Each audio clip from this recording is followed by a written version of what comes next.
Imagine being so small that almost everything around you can kill you, and yet your entire survival depends on swimming directly toward danger.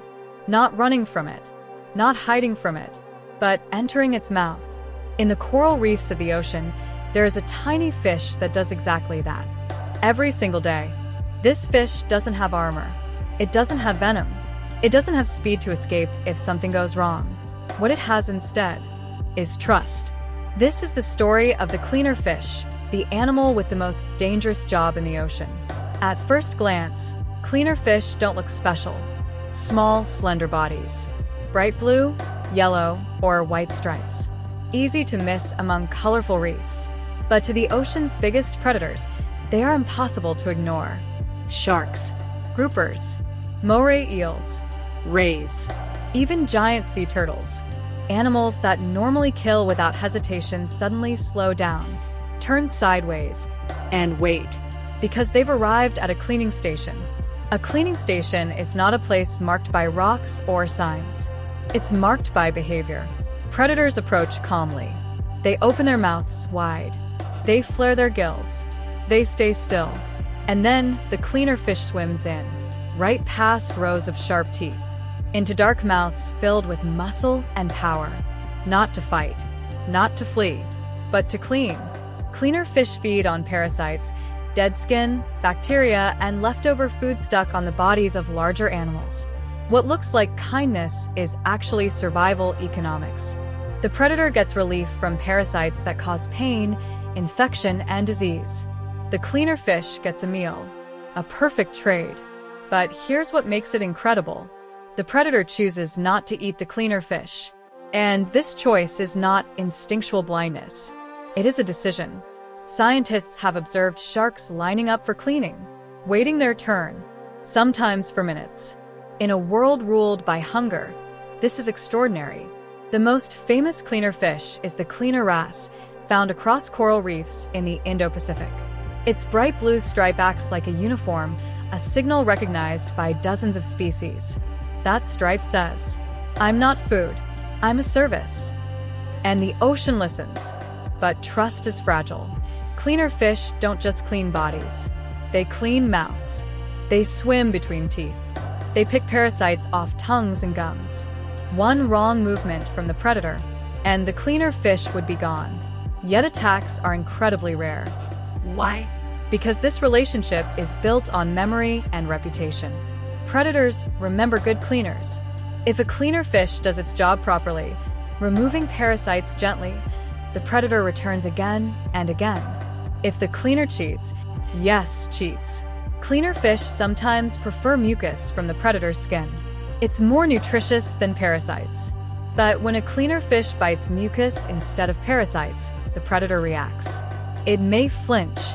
It may chase the cleaner away. And sometimes, it never comes back. Studies show that cleaner fish who cheat too often lose clients. Their cleaning stations become empty. In other words, cleaner fish operate under social consequences. They must behave honestly or starve. Even more shocking, cleaner fish change their behavior depending on who is watching. When other fish are waiting nearby, cleaner fish behave better. They clean more carefully. Why? Because reputation matters. Other fish are watching to decide whether they should trust this cleaner too. This is not reflex behavior. This is strategic social intelligence. Cleaner fish have also been shown to recognize individual clients. They remember which fish are dangerous, which are patient, and which require extra care. In experiments, cleaner fish pass tests that involved delayed rewards, self-control, and decision-making, abilities once thought to belong only to mammals and birds, all in a brain smaller than a grain of rice. But this peaceful system has limits. Sometimes the rules break. Young or stressed predators may attack cleaners. When that happens, other predators learn. Cleaning stations become quieter. Cleaner fish disappear. And the reef changes. Because cleaner fish are not just helpers, they are keystone species. When cleaner fish are removed from reefs, parasite levels explode. Fish health declines. Stress increases. Predators leave the area. Reef balance collapses. Entire ecosystems suffer because one small fish is missing. This proves something important. Power in nature doesn't always come from size. Sometimes it comes from being necessary. Cleaner fish are also fearless in ways that seem impossible. They enter mouths that could crush them instantly. They work inches away from snapping jaws. Yet they don't panic. Their movements are calm, Precise. they know the rules of the game. This calmness isn't bravery. It's adaptation. Cleaner fish evolved in an ocean where running away wasn't an option. So they evolved trustworthiness. Even their dance matters. Cleaner fish perform a small, fluttering motion, a signal that says, "I'm ready to clean." Predators respond by slowing down. Communication without sound. Contracts without words. And both sides respect it. Cleaner fish reproduction is also tied to reef health. They lay eggs that drift with ocean currents, settling only in healthy coral environments.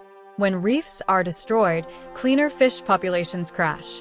Overfishing, coral bleaching, pollution, all threaten these silent agreements. When humans remove large predators, cleaner fish lose clients. When pollution increases parasites, cleaners are overwhelmed. This ancient system didn't evolve for speed. It evolved for balance. And balance is fragile. There is something deeply human about the cleaner fish story. It's about trust between unequals, about cooperation in a violent world, about survival through service rather than strength. In a place where almost everything eats everything else, one small fish survives by making itself valuable. Right now, somewhere on a coral reef, a shark is hovering, mouth open. Still. A cleaner fish swims in.